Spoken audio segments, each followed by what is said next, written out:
सरयू मैया के पावन तट पर श्री अयोध्या धाम में प्रतीक्षा का समय बहुत विलंब से निकलता है, संयोग का समय बहुत जल्दी निकल जाता है। अब संयोग का समय तो 7 दिन तो बहुत जल्दी निकलेंगे, फिर 8वां दिन से जो वियोग का समय होगा वो और ज्यादा धीरे धीरे जाएगा। अब पुनः कब कथा सुनने को मिलेगी, कब सत्संग मिलेगा, उसका वियोग फिर और ज्यादा समय लगाएगा। और ये संयोग, वियोग और प्रतीक्षा ये भक्ति का अंदरूनी स्वरूप है। यदि इन 3 भावों का किसी ने अनुभव नहीं किया तो भक्ति मार्ग में आगे आ नहीं सकता। किसी व्यक्ति ने कभी वियोग अनुभव नहीं किया, जिसने वियोग अनुभव नहीं किया उसको संयोग कैसे पता होगा? जिसको प्यास ही नहीं लगी उसको पानी का महत्व पता है? नहीं पता। और जिसने संयोग वियोग दोनों का अनुभव किया, उसमें प्रतीक्षा की, वही प्रेम रस को समझ सकता है। जिसने इन तीनों का अनुभव नहीं किया उसको उसकी भक्ति ऐसे लगेगी जैसे मानो लवण बिना बहु व्यंजन, जैसे बिना नमक की सब्जी। सब्जी तो बनी है, टमाटर तो डला है, उसमें आलू तो डला है, मिर्च तो डली है, हल्दी तो डली है, मसाले तो डले हैं, पर नमक नहीं डला। सामग्री कितनी भी सुंदर बना दी जाए, कितनी भी उसमें अद्भुत अद्भुत मिर्च मसाले डाल दिए जाएं, लेकिन नमक ना डाला जाए तो वो सामग्री स्वाद नहीं देती। ठीक वैसे ही हमारी भक्ति में ज्ञान तो होता है, हमारी भक्ति में वैराग्य तो होता है, हमारी भक्ति में त्याग भी कई बार होता है, हमारी भक्ति में नियम भी होते हैं, हमारी भक्ति में संयम भी होता है, हमारी भक्ति में धैर्य भी होता है। लेकिन कहीं ना कहीं प्रेम रस जब नहीं होता है ना, तो वो भक्ति ठाकुर जी जब उसका आस्वादन करते हैं तो ठाकुर जी को वैसा ही लगता है जैसा हमें बिना नमक की सब्जी खाते समय लगता है। मन नहीं लगता, अच्छा नहीं लगता। लेकिन कई बार ऐसा होता है कि भूख बहुत जोर की लगी हो और नमक ना भी हो तो भी हम सब्जी खा लेते हैं। तो ऐसे ही प्रेम रस से फीके लोग कितने भी साधन कर लें, ठाकुर जी उनका आस्वादन तभी करते हैं जब ठाकुर जी को बहुत भूख लगती है। अब उसकी प्रतीक्षा करो, कब भूख लगेगी ठाकुर जी को तब पाएंगे, नहीं तो ठाकुर जी फिर उससे कहते हैं भाई तू अपने साधन से अपना ही कल्याण कर, अपने ज्ञान से अपना ही कल्याण कर, अपने वैराग्य से अपना ही कल्याण कर। मेरी प्राप्ति तो तभी होगी जब प्रेम रस आवे चित्त में। और प्रेम रस के लिए संयोग वियोग प्रतीक्षा ये बहुत आवश्यक है, बहुत आवश्यक है। 500 वर्ष की प्रतीक्षा के बाद राम जी का संयोग हुआ है। ये राघव जी जो ठाड़े हैं मंदिर में, 500 वर्ष का वियोग हुआ है। वैदिक सनातन धर्मावलंबियों ने कितना ही प्रतीक्षा की है राम जी के लिए, कितने लोगों ने प्राण गवा दिए हैं, कितने लोगों ने प्रतीक्षा करते करते अपनी 3-3 पीढ़ियां गवा दी, लेकिन राम जी नहीं मिले। सौभाग्यशाली हैं मैं और आप, हम सब लोग। किसी ने प्रतीक्षा की, किसी ने संयोग किया, किसी ने वियोग किया, किसी ने वियोग किया, किसी ने प्रतीक्षा की, किसी ने प्राणों की आहुति दी, लेकिन संयोग का अनुभव मुझे और आपको मिला है। ये बहुत बड़े सौभाग्य की बात है। आज राम जी को जब देखने जाते हो ना आप उस मंदिर में, कितने लोगों ने अपने प्राणों की आहुति उस क्षेत्र में दी है, ये विचार करते हुए जाया करो। कितने लोगों ने राम जी के दर्शन के लिए क्या क्या नहीं किया है, उस बात का विचार करके राम जी को देखने जाया करो। और जब राघव जी का दर्शन हो जाया करे तो अपनी पीठ थपथपा लिया करो कि हम कितने भाग्यशाली हैं, ये हमें वह दर्शन हो रहा है। ये अयोध्या नगरी है, ये ब्रह्मा जी के द्वारा निर्मित नगरी नहीं है, वैकुंठ का हृदय है अयोध्या। स्वयंभू मनु महाराज ने जब वैकुंठ का दर्शन किया और उसमें अयोध्या नामक पुरी को जब देखा, तब भगवान से भेंट में मांगा कि मुझे अयोध्या दे दीजिए। वैकुंठ का हृदय है, जैसे हार्ट ऑफ इंडिया कौन है? मध्य प्रदेश। मध्य प्रदेश उसको हृदय मानते हैं, कई लोग दिल्ली को हृदय मानते हैं। ऐसे ही पूरे वैकुंठ का हृदय था अयोध्या। स्वयंभू मनु महाराज जब पृथ्वी पर आए तब अयोध्या को भगवान से मांग करके लाए। तब ठाकुर जी ने अयोध्या नगरी प्रदान की। अयोध्या पुरी है, सप्तपुरी है, उनमें से सबसे पहली पुरी है अयोध्या। जैसे ही अयोध्या पुरी को लेकर के स्वयंभू मनु महाराज आए और यहाँ पर पृथ्वी पर स्थापित करने लगे, तो पृथ्वी को इतना भार लगा कि पृथ्वी सह नहीं पाई। स्वयंभू मनु महाराज ने ठाकुर जी से प्रार्थना की, महाराज ये पृथ्वी इसका भार नहीं सह पा रही है। तब ठाकुर जी ने अपने सुदर्शन चक्र को भेजा और श्री सुदर्शन जी ने आकर के संपूर्ण अयोध्या नगरी जितने क्षेत्रफल में है उतने क्षेत्र में श्री सुदर्शन जी आके विराजमान हुए। सुदर्शन जी के ऊपर अयोध्या जी को विराजमान किया गया। सुदर्शन जी के ऊपर श्री अयोध्या जी है, जैसे त्रिशूल के ऊपर काशी है, सुदर्शन जी के ऊपर, और कहीं कहीं ऐसा वर्णन है कि श्री राम जी के धनुष बाण की नोक के ऊपर श्री अयोध्या जी है। पर यह बात स्पष्ट है कि पृथ्वी पर नहीं है अयोध्या जी, सुदर्शन जी पर है। सुदर्शन का मतलब क्या है? जिनका दर्शन ही सुंदर है, जिनके दर्शन मात्र से भवरोग तर जाते हैं, सारे पाप नष्ट हो जाते हैं, वो श्री सुदर्शन जी महाराज हैं। सब लोगों को कथा पता है। सनक सनंदन सनातन सनत कुमार वैकुंठ भगवान का जब दर्शन करने के लिए गए तो जय विजय ने उनको रोक दिया कि ठाकुर जी अभी विश्राम कर रहे हैं। तब सनत कुमारों ने श्राप दे दिया कि जाओ तुम पृथ्वी पर राक्षस बनोगे, हैं महापुरुषों को रोकते हो। तब ठाकुर जी ने भी वचन दिया कि इनके उद्धार के लिए मैं भी अवतार लूंगा, और ये 3 युगों में राक्षस बनेंगे, इनको उद्धार के लिए मैं 4 बार अवतार लूंगा। सबको ये कथा पता है। जय और विजय अपने सबसे पहले किस रूप में आए? हिरण्यकश्यप और हिरण्याक्ष। हिरण्याक्ष को मारने के लिए भगवान ने कौन सा रूप धारण किया?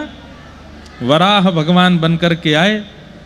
अपने मुख के दांत से उसके पेट को विदीर्ण करते हुए हिरण्याक्ष का वध कर दिया। हिरण्यकश्यप का वध करने के लिए खम्भ भेदन करके भगवान सत्यम विधातुम निज भृत्य भाषितम व्याप्तिम च भूते स्वखिलेषु चात्मनः अदृश्यतात्यद्भुत रूप मद्वहम स्तंभे सभाया न मृगम न मानुषम। नृसिंह बन करके भगवान आए और कैसे मारा? अपने हाथों के नखों से उसका पेट विदीर्ण किया। सुदर्शन से नहीं मारा। क्यों? सुदर्शन जी अगर चला देते तो जय विजय पहले ही जन्म में मुक्त हो जाते, उनका पुनर्जन्म होता ही नहीं। त्रेता में वही जय विजय रावण कुंभकर्ण बनकर के आए, भगवान ने अपने बाण से मारा, सुदर्शन से नहीं मारा। लेकिन वही जब द्वापर में शिशुपाल तंत्रवक्र बन के आए, अंतिम जन्म था, ठाकुर जी ने सुदर्शन चला करके दोनों का वध किया। उसके बाद उनकी मुक्ति हो गई, अब उनको जन्म नहीं लेना पड़ेगा।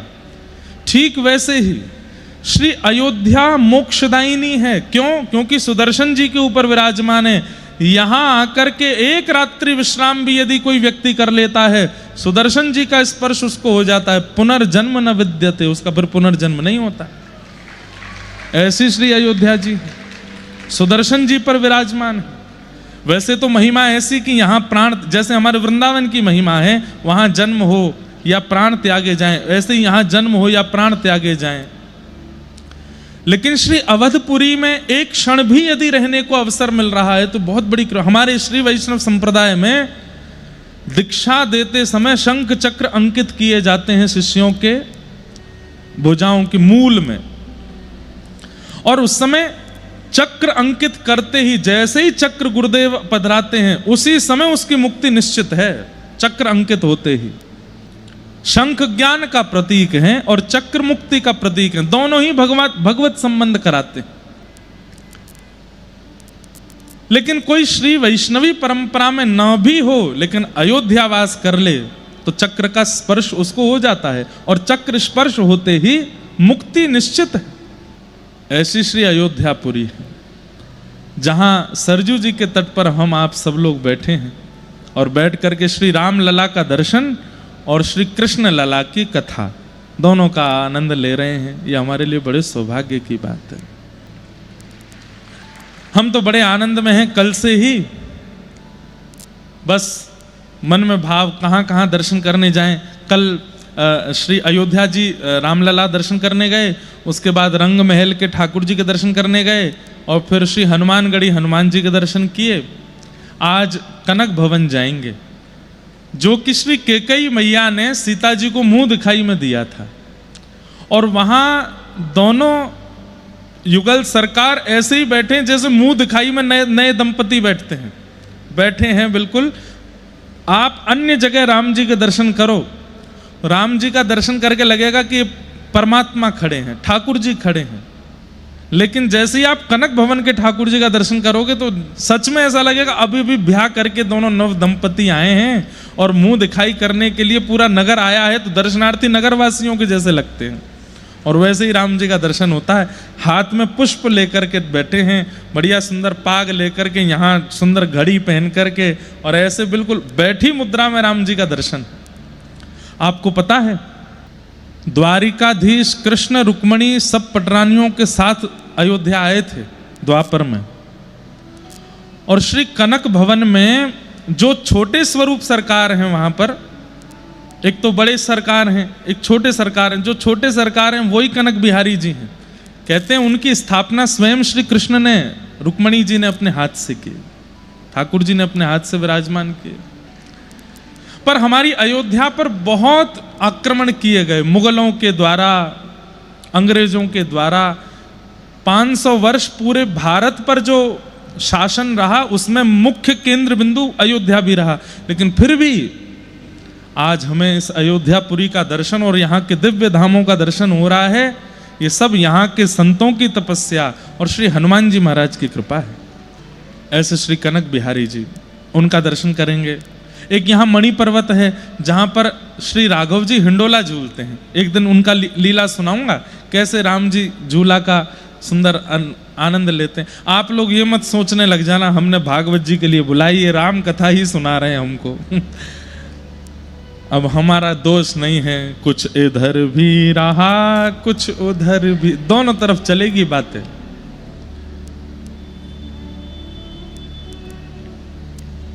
वैसे तो कहते हैं कि दो नाव में पैर नहीं रखना चाहिए, डूब जाते हैं, पर क्या करें, ठाकुर जी ने 2 पैर भी तो दिए हैं।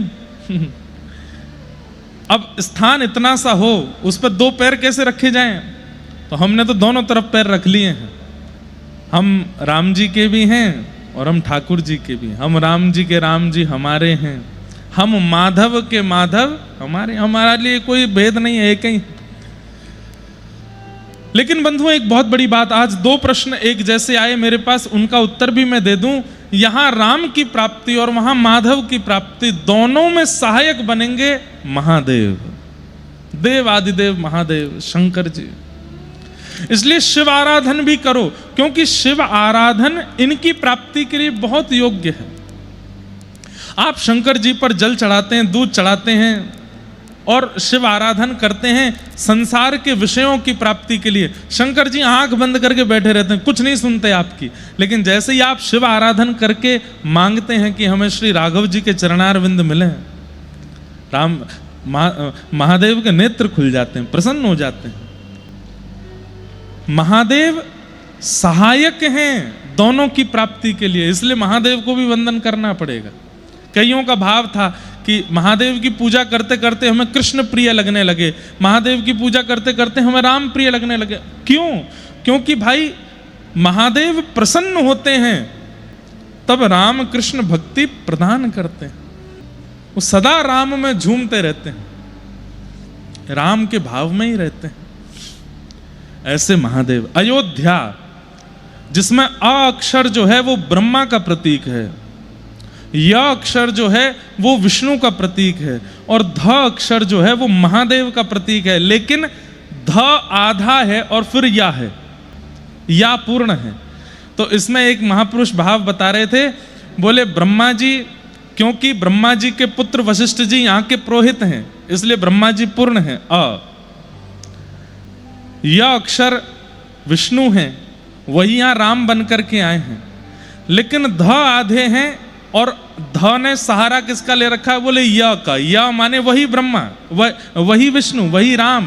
बोले यहाँ महादेव आधे क्यों है? बोले कि हम पूर्ण हमारे राम जी के होकर के, इसलिए अयोध्या पूर्ण अक्षर ऐसा बनता है। महादेव अपना आधा अंग ठाकुर जी के में विलीन करते हुए कहते हैं कि मेरे पास नेक नेक आओ, आते आते आते फिर इनके पास ही जाओ। किनके पास जाओ? बोले राम जी के पास जाओ, इनकी सन्निधि में जाओ। ऐसी अयोध्या। और सप्तपुरियों में तो प्रथम है ही अयोध्या। इस पूरी पृथ्वी की सबसे पहली नगरी भी अयोध्या है।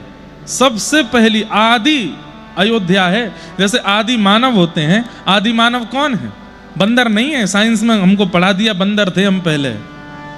आज तक हम लोग वेट कर रहे हैं कि वृंदावन के बंदर मानव कब बनेंगे। अभी तक नहीं बन रहे। अब भी चश्मा छीनते हैं, बटुआ लेके भाग जाते हैं, पता नहीं कब मानव बनेंगे। आदि मानव कौन है? आदि मतलब प्रथम। मानव कौन है? स्वयंभू मनु। ऐसे ही आदिपुरी, इस पृथ्वी पर सबसे पहली पुरी, सबसे पहली नगरी आदिपुरी कौन सी? बोले अयोध्या। सबसे पहली नगरी है। इसके बाद अन्य अन्य अन्य अन्य नगरियों का निर्माण किया गया। ऐसी अयोध्या नगरी है। हम आप सब लोग बैठे हैं, खूब आनंद हो रहा है, खूब सुख मिल रहा है हमको। तो दोनों भावों में गोते लगा रहे हैं। आज प्रथम स्कंद में प्रवेश कर लेते हैं और कथा के मध्य में ही फिर प्रश्नों के उत्तर देते रहेंगे। बोलो वृंदावन बिहारी लाल की। जन्माद्यस्य तोन्वयादितरतः चार्थे स्वविज्ञस्वराट् तेने ब्रह्महृदाय आदिकवये मुह्यन्ति यत्सूरय तेजो वारिमृदां यथा विनिमयो यत्र त्रिशर्गो मृषा धाम्ना स्वेन सदा निरस्तकुहकं सत्यं परम धीमहि। सत्यम परम धीमहि, परम सत्य जो हैं मैं उनको वंदन करता हूं। श्रीमद् भागवत जी के प्रथम श्लोक में परम सत्य की वंदना की गई है। परम सत्य क्या है? ठाकुर जी सत्य हैं, पर ठाकुर जी का नाम परम सत्य है। ठाकुर जी का नाम परम सत्य है। हम ठाकुर जी को अभी नहीं देख पाए हैं, लेकिन ठाकुर जी का नाम हमारे पास है। ठाकुर जी को प्रकट करने की सामर्थ्य जिसमें हो वो भगवान का नाम है, और वही परम सत्य है। हमारे यहां जब व्यक्ति का अंतिम संस्कार के लिए लेके जाते हैं तो राम नाम सत्य बोलते हैं। गोविंद नाम सत्य है, गोपाल नाम सत्य है, राम नाम सत्य है। ये राम नाम सत्य बोलना शव को सुनाने के, वो तो सुन ही नहीं रहा है। शव को नहीं सुनाया जाता, शव को नहीं सबको सुनाया जाता है। जो जीवित हैं उनको बताया जाता है। जितने जीवित उस यात्रा में चल रहे हैं उनको बताया जाता है, और उस यात्रा के मार्ग में, उस अंतिम यात्रा के मार्ग में जितनी दुकानें घर पड़ती हैं उन सबको बताया जाता है। भैया इस संसार में सत्य और कुछ नहीं है, राम नाम सत्य है। ये जो हमारे कंधे पर लेटा है इसने सब कुछ प्राप्त कर लिया, करोड़ों की संपत्ति ले ली। कई बार ऐसा होता है कि बहुत बड़े उद्योगपति या बहुत नामी ग्रामी व्यक्ति जब प्राण त्यागते हैं तो उनको लोग गाड़ियों में ले जाते हैं अंतिम यात्रा में। नहीं, कंधे पे ही लेके जाना चाहिए। जो विधा है, कई लोग अर्थी बना के भी गाड़ियों में रख देते हैं फिर लेके जाते हैं। बड़े बड़े शहरों में ऐसा ही होता है, लेकिन ये विधा ठीक नहीं है। कंधे पे ही लेके जाना चाहिए। उसका नियम बताया, भाव बताए हैं तो उसको पूर्ति करनी चाहिए, और उससे सबको बताना चाहिए। देखो जो बहुत बड़ा उद्योगपति, बहुत बड़ा धनवान, नामवान, संपत्तिवान व्यक्ति आज कुछ भी साथ नहीं लेके जा रहा है, केवल राम नाम साथ जा रहा है। इसलिए जितने जीवित बचे हो भैया, राम भज लो, राम रट लो, क्योंकि यही है जो अंत समय में काम आने वाला है। हमारे शास्त्रों में एक श्लोक कहा जाता है, धनानि भूमौ पशवश्च गौष्ठे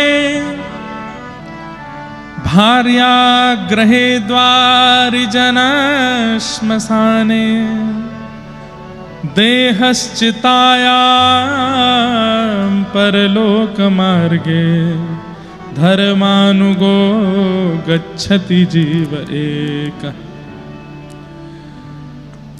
धनानि भूमौ, कितना भी धन कमा लो, आप उस धन को अपना मानते आए आज तक, ये मैंने कमाया, ये मेरा है, लेकिन अंतिम समय में साथ नहीं जाएगा।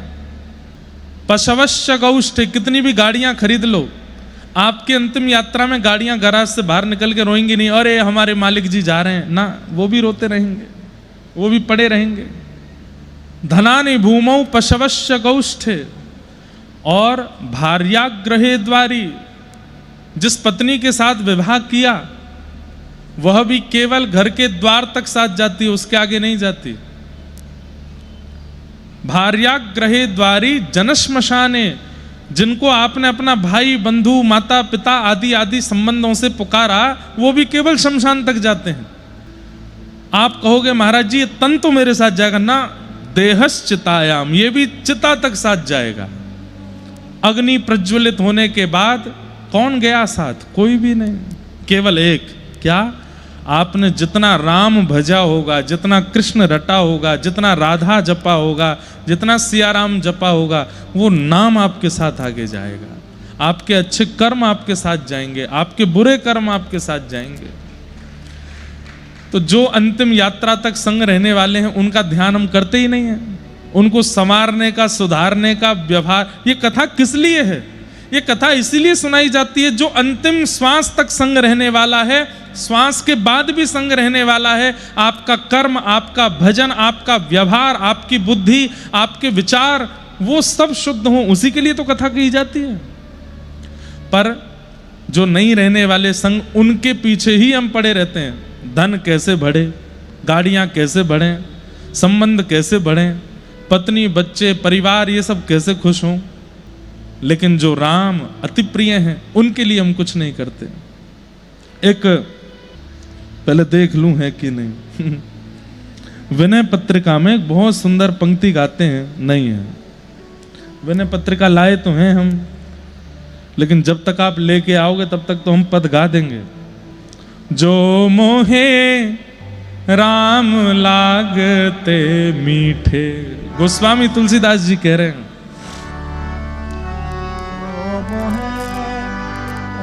भाई यहाँ 7 दिन विनय पत्रिका हमको चाहिए ही चाहिए। गोस्वामी जी के बहुत सुंदर भाव है। गोस्वामी तुलसीदास जी महाराज कह रहे हैं, जो मोहे राम लागते मीठे, जो मोहे राम लागते।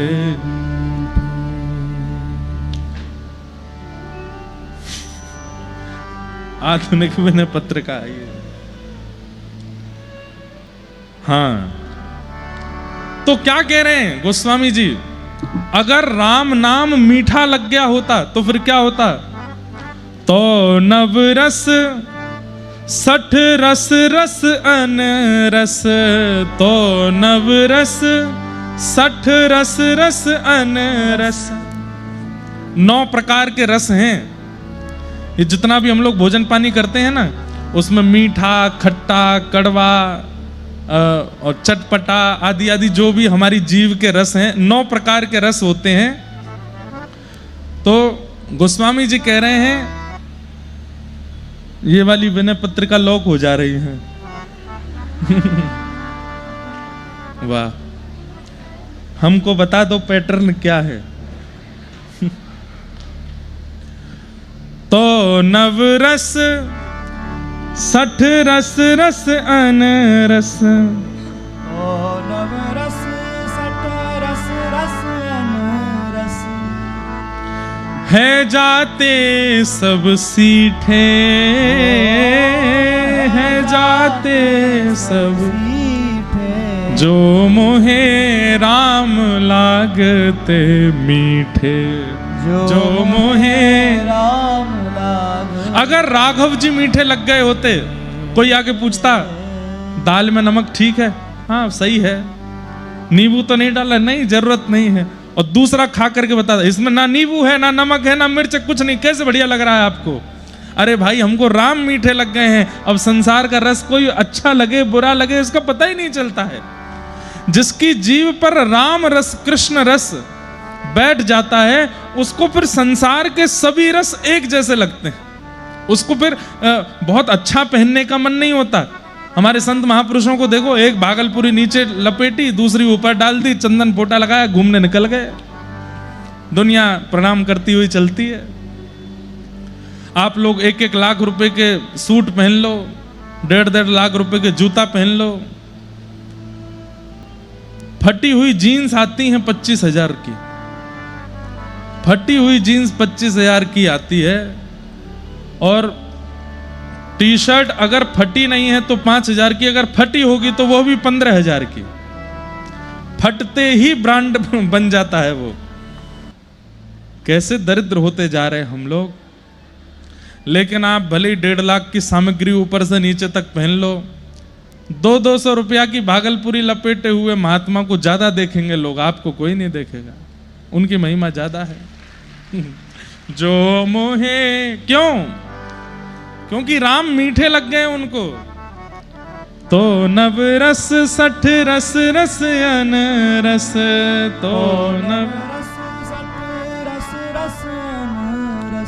है जाते सब सीठे, जो मोहे राम लागते मीठे। वंचक विषय विविध तनुधारी, वंचक विषय विविध तनुधारी। अनुभवे सुने अरु ढीठे, अनुभवे सुने अरु। यह जानत है हृदय आपने, यह जानत है सपने न आघात अधीठे, जो मोहे राम लागत मीठे, जो मोहे राम लागत। संसार के लोग सब ढीठ हो जाते हैं। कितनी भी कथा सुना दो, कितना भी नाम करा दो, दीक्षा दिला दो, गुरुदेव को जीवन में ला दो, उसके बाद भी ढीठ हैं, संसार के ही रहते हैं। लेकिन जिसको राम जी प्रिय लग जाते हैं, उसको स्वप्न में भी विषय का चिंतन नहीं होता, स्वप्न में भी राघव जी ही दिखते हैं। इसलिए भैया राम मीठे लग जाएं, ये प्रार्थना करो राम जी से कि आप हमको मीठे लग जाओ, हमारी जीव को आपका चस्का लग जाए, हमारी जीव को आपका चस्का लग जाए। तुलसीदास प्रभु सो एक ही बल वचन, तुलसीदास प्रभु एक बल बचन। वचन कहत अधिधीटे, नाम की लाज राम करुणा कर, नाम की लाज राम करुणा कर। कहीं न दिए कर चीठे, जो मोहे राम लागते मीठे, जो मोहे राम लागते। तुलसीदास जी कह रहे हैं, हे राघव जी, हमको एक ही चाहिए आपसे वरदान। क्या? अपने नाम की लाज खुद बचाओ। अगर कोई राम बोल दे तो उसके जीवन में फिर ये विषय भोग ना आवे, आपका नाम ही उसके जीवन में रहे। अरे भैया, हलवाई की मिठाई खाने के बाद दोबारा खाने वाले के चित्त में इच्छा ना हुई तो इसमें हलवाई की लाज जा रही है। हलवाई ने कोई सुंदर मिठाई बनाई और खाने के बाद भी उसकी दोबारा इच्छा नहीं हुई खाने की, इसका मतलब है मिठाई अच्छी नहीं। मिठाई की बुराई नहीं है, हलवाई ने अच्छे से बनाया नहीं है। हे राम जी, आपका नाम लेने के बाद भी यदि व्यक्ति संसार के विषय में भटक रहा है तो इसका मतलब यह है कि आपके नाम की लाज जा रही है। बचाइए अपने नाम को। एक बार जो इस नाम को ले ले तो उसके मुख पर वो चढ़ जाए। ठाकुर जी बोले, देखो तुमने हमको फंसा दिया गोस्वामी जी, हमारा नाम लेने वाला अगर दोबारा नाम आश्रित ना हो तो आपने हमको फंसा दिया हलवाई की तरह। लेकिन हमने भी एक नियम बना दिया। बोले क्या? बोले जिसकी जीव परमहंस हो चुकी है, जिसकी नाक परमहंस हो चुकी है, या फिर जिसको विषय का रोग लग गया, जैसे शुगर जिसको हो गई है, वो मिठाई खा नहीं सकता चाहे कितनी अच्छी बनी हो, खाएगा तो पदार जाएगा। ऐसे ही संसार के विषय जिसके चित्त में होंगे वो हमारा नाम लेने से कतराएगा ही, डरेगा ही। क्यों? नाम लेगा तो कहीं ना कहीं विषय ठीक होने लगेंगे, और विषय ठीक होंगे तो फिर कलयुग को क्रोध आएगा और कहीं ना कहीं उसका उद्धार होगा। इसलिए जो महाविषयी होगा, महासंसार का पातक होगा, उसको हमारा नाम मीठा लगेगा ही नहीं, उसमें रुचि बनेगी ही नहीं। हमने भी यह नियम बना दिया, राम नाम तो मीठा है ही, लेकिन विषय की रुचि उसके प्रति नहीं होती।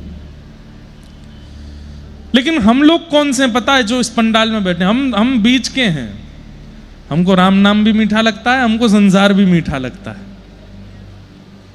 इसका मतलब क्या है पता है? राम जितने मीठे हैं उतने मीठे लगे नहीं, इसीलिए संसार मीठा लग रहा है। अच्छा, एक क्रम होता है कि मीठा खाने के बाद आपने जैसे रसगुल्ला खा लिया, खूब रस भरा रसगुल्ला खा लिया, उसके बाद कुछ और मीठा खिलाया जाए तो आप लोग क्या करते हैं?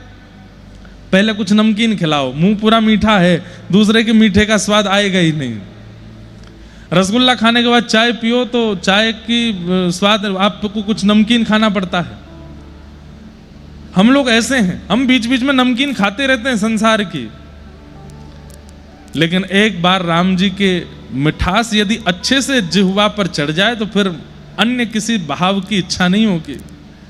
चैंटा बन जाओ। चैंटा कैसा होता है? एक बार चाशनी से जाके लगता है, पीते पीते वहीं प्राण त्याग देता है। बीच में चैंटा कुछ नमकीन खाने नहीं जाता, उस चाशनी में ही रम के मर जाता है। परम सत्य भगवान का नाम है, उस नाम के अधीन हो जाओ, उस नाम के अधीन हो जाओ। जैसे श्वास के बिना, जल के बिना, भोजन के बिना, निद्रा के बिना जीवन नहीं लगता जीवित रहने लायक, ऐसे ही नाम के बिना भी हम जीवित ना रह पाए, ऐसी स्थिति बन जाए। नाम लिए बिना घबराहट होने लगे। प्रारंभ में आपको जबरदस्ती लेना पड़ेगा। नियम बना लीजिए, कुछ खाऊंगा नहीं जब तक इतना नाम नहीं करूंगा, कुछ पीऊंगा नहीं जब तक इतना नहीं जप लूंगा, कुछ कहीं जाऊंगा नहीं जब तक ये नहीं होगा। और इसको इतनी कठोरता से धारण कर लीजिए कि अगर 6 बजे कहीं निकलना है तो 5 बजे 4 बजे नहा धो करके बैठ जाइए। 5 बजे निकलना है तो 3 बजे उठ करके बैठ जाइए। नाम के प्रति इतने निष्ठावान हो जाइए। आप नाम को पकड़ने से प्रारंभ करेंगे, एक समय आएगा कि नाम आपको पकड़ लेगा, और जब नाम आपको पकड़ेगा फिर नाम के बिना रह नहीं पाओगे आप। और जिस दिन नाम ने आपको पकड़ लिया, समझ जाओ ठाकुर जी ने ही आपको पकड़ लिया, और उस दिन श्रीमद् भागवत जी का प्रथम श्लोक सार्थक हो जाएगा, सत्यम परम धीमहि। मैं ऐसे परम सत्य भगवान के नाम को ध्यान धरता हूं, प्रणाम करता हूं। वे भगवान कैसे हैं? जन्माद्यस्य यतोऽन्वयाद् इतरतः, जो जन्म लेते ही अन्वयाद् इतरतः अपने माता पिता को छोड़ के गोकुल चले गए। जन्म कहाँ लिया? मथुरा में, लेकिन लीला करने कहाँ चले गए? नंद यशोदा के पास। और वहां जाके क्या किया? बोले चार थे स्वविज्ञ स्वराट, अविज्ञ हैं अनविज्ञ नहीं है, सब जानते हैं। जितने राक्षस रूप बदल के आए सबको पहचान गए ठाकुर जी। स्वराट, अपने प्रकाश से प्रकाशित होते हैं, किसी अन्य के प्रकाश की आवश्यकता नहीं। मुय्यन्ति यत्सूरयः, बड़े बड़े देवताओं को अपनी लीला से मोहित कर लिया। गिरिराज उठा के इंद्र को मोहित कर लिया। तेने ब्रह्म हृदय आदि कवि, आदि कवि ब्रह्मा को ग्वाल बालों की हरण लीला से मोहित कर लिया। वो सब लीला आएगी तो सुनाएंगे। तेजो वारि मृदाम यथा विनिमयो, पृथ्वी अग्नि जल वायु आकाश, पंच तत्वों को कृष्ण लीला में ठाकुर जी ने पवित्र किया। कैसे? मृद भक्षण लीला से मिट्टी को पवित्र किया। कालिया मर्दन लीला, कालिया नाग के ऊपर नथ करके यमुना जी यानी जल को पवित्र किया। 2 बार दावाग्नि पी करके अग्नि को पवित्र किया। तृणावर्त का वध करके वायु को पवित्र किया, और महाराज करते हुए आकाश को पवित्र किया। पंच तत्व जिनसे हमारा शरीर बना है, इन सबको ठाकुर जी ने उच्छिष्ट किया, अपना प्रसाद बनाया। हम ठाकुर जी के प्रसाद हैं, बस तुलसी पधराने की देरी होती है। जैसे भोग में तुलसी पधराई जाए तब ठाकुर जी पाते हैं, ऐसे ही जब जीवात्मा को गुरुदेव मिल जाते हैं। और गुरुदेव कौन है? गुरुदेव मतलब रसोईया। गुरुदेव मतलब रसोईया। रसोईया क्या करता है, सामग्री को यथावत स्थान पर काट करके, अमनिया करके, नमक मिर्च आदि डाल करके, सुंदर उसको घी आदि में तल करके और बढ़िया ठाकुर जी के लिए प्रसादी बनाता है। और जैसे ठाकुर जी के सामने पधराते हैं उसमें तुलसी पधरा देते हैं। ऐसे ही गुरुदेव हमको क्या करते हैं, अपने कथा से, अपने वचनों से, अपने कीर्तनों से हमारा निर्माण करते हैं। हमारी बुद्धि रूपी लौकी, बुद्धि क्या है, लौकी की सब्जी है, बुद्धि रूपी लौकी, हृदय रूपी टमाटर, इन सब का मिश्रण करके बढ़िया हमारी सामग्री बनाते हैं और कंठ में कंठी माला पधरा करके ठाकुर जी के सन्मुख अर्पित कर देते हैं। ठाकुर जी लो इसका भोग लगाओ, अब इसको स्वीकार करो, इसकी दीक्षा हो गई है। हम ठाकुर जी के द्वारा प्रसादित पंच तत्व से ही बने हैं, लेकिन गुरुदेव तुलसी पहनाते हैं, गुरुदेव तुलसी पधराते हैं। हमारे श्री वैष्णव परंपरा में तुलसी पहनने का अधिकार है, पर साथ में, क्योंकि हमारे यहाँ हमारी आराध्या श्री लक्ष्मी जी हैं, तो लक्ष्मी जी का जो स्वरूप है वो कमलगट्टा है। हमारे यहाँ कमलगट्टा की माला भी पहनी जाती है। कमलगट्टा की माला और तुलसी जी दोनों साथ में पहनने का अधिकार। कई जगह कंठ तक तुलसी पहनने का अधिकार, हमारे संप्रदाय में सर्वांगीण नाभि तक तुलसी पहनने का अधिकार है, ऐसे भाव है। तो तुलसी पहनाने से क्या हो जाता है, बोले वो ठाकुर जी के लायक हो गया, फिर ठाकुर जी उसका भोग लगाते हैं। तो तेजो वारी मृदाम यथा विनिमयो यत्र शर्गुम वृषा, 3 स्थानों पर ठाकुर जी ने विशेष लीलाएं की कृष्ण लीला में, व्रज, द्वारिका और हस्तिनापुर। 3 लीलाओं की जो संपूर्ण लीला भगवान ने की, उनका अवलोकन सबने किया। धामना स्वेन सदा निरस्त कुहकम सत्यम परम धीमहि, अपने धाम को प्रस्थान करने से पूर्व भगवान ने उद्धव जी को, मैत्री मुनि को, आदि कुछ विशिष्ट जनों को ज्ञान उपदेश देते हुए अपने धाम को प्रस्थान कर गए। ऐसे परम सत्य भगवान को हम बारंबार प्रणाम करते हैं। सत्यम परम धीमहि, सत्यम परम धीमहि। एक बहुत सुंदर पद है, मुझे राम जी का बहुत प्रिय लगता है।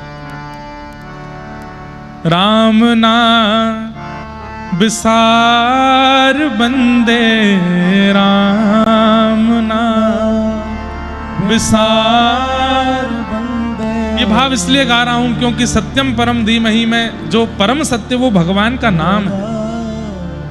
सबको भूल जाइएगा पर इनके नाम को मत भूलिएगा। बंधुओं, एक नियम ऐसा बना लीजिए कि आपके चित्त में नाम चलता ही रहे।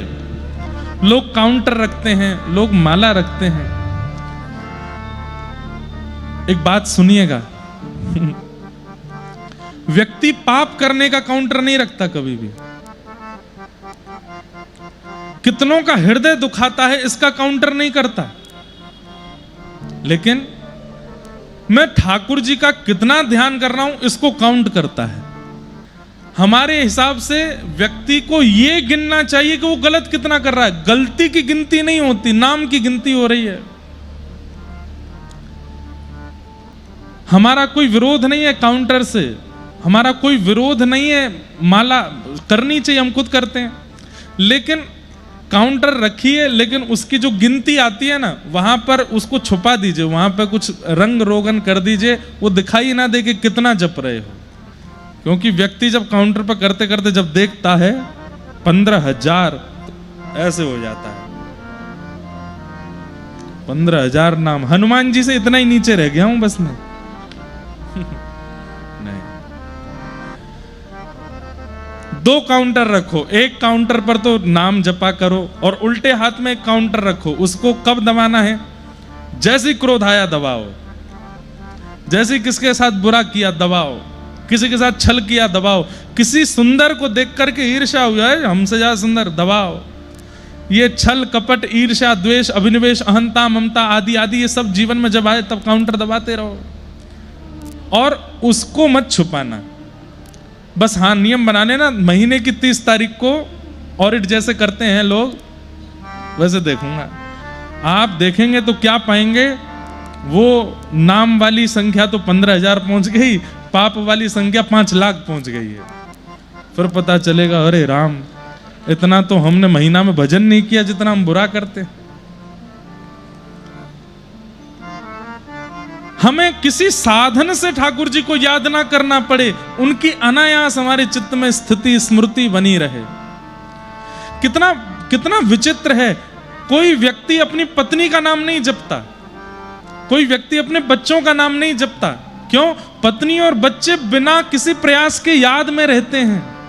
ठाकुर जी बिना प्रयास के याद में नहीं आते, इसलिए किसी वस्तु की आवश्यकता पड़ती है।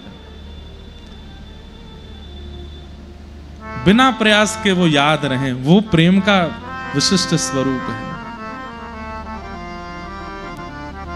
राम ना बिसार बंदे, राम ना बिसार बंदे। और एक बात,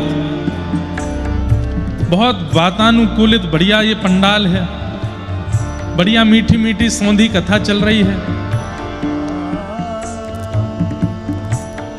आगे वालों पर मेरी दृष्टि ज्यादा रहती है, पीछे वाले जो हैं वो कथा सुनते ही भाव से हैं। पर बीच वालों को जब मैं देखता हूं, एक आध मुझे झोंके वाले दिख रहे हैं। तो इस कथा में अगर किसी को, वैसे ज्यादा झोंके वाले हमारी कथा में रहते नहीं हैं, लेकिन एक आध किसी को आ जाए तो उसको अगर आपने कोहनी मार के उठा दिया तो आपको पूरी कथा का फल मिलेगा।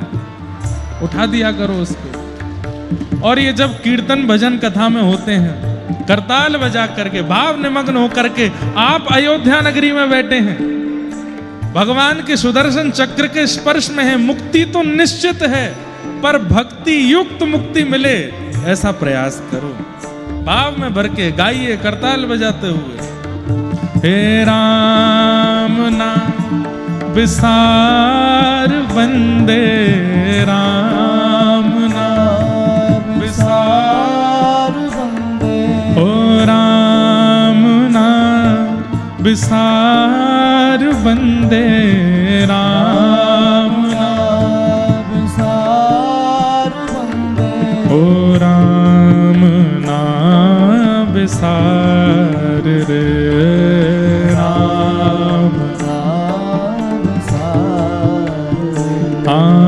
राम नाम बिसार रे, राम नाम बिसार।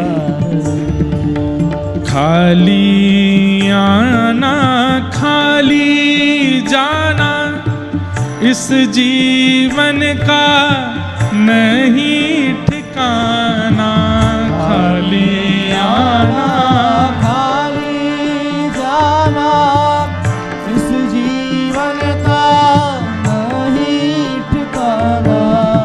खाली आना खाली जाना इस जीवन का नहीं ठिकाना।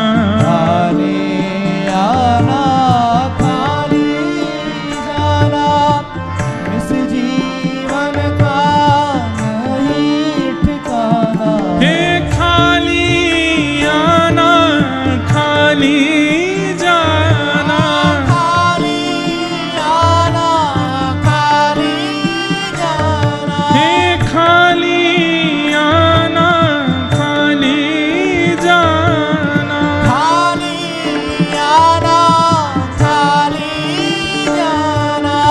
इस जीवन का नहीं ठिकाना।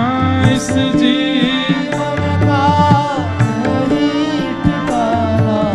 जीवन के दिन चार बंदे, जीवन के दिन चार बंदे, हाँ जीवन के दिन चार बंदे, जीवन के दिन चार बंदे, राम नाम बिसार रे, राम नाम बिसार, ओ राम नाम बिसार बंदे, राम नाम बिसार, राम नाम बिसार रे, राम नाम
जग में फूल खिलते हैं रंगीले, सुंदर प्यारे और रसीले।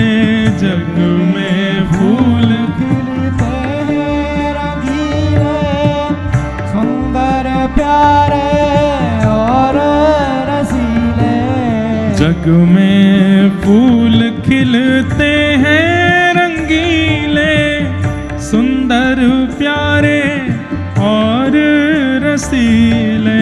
जग में फूल खिलते हैं रंगीले, सुंदर प्यारे और रसीले। ओ मत करना तू इनसे प्यार बंदे, मत करना तू इनसे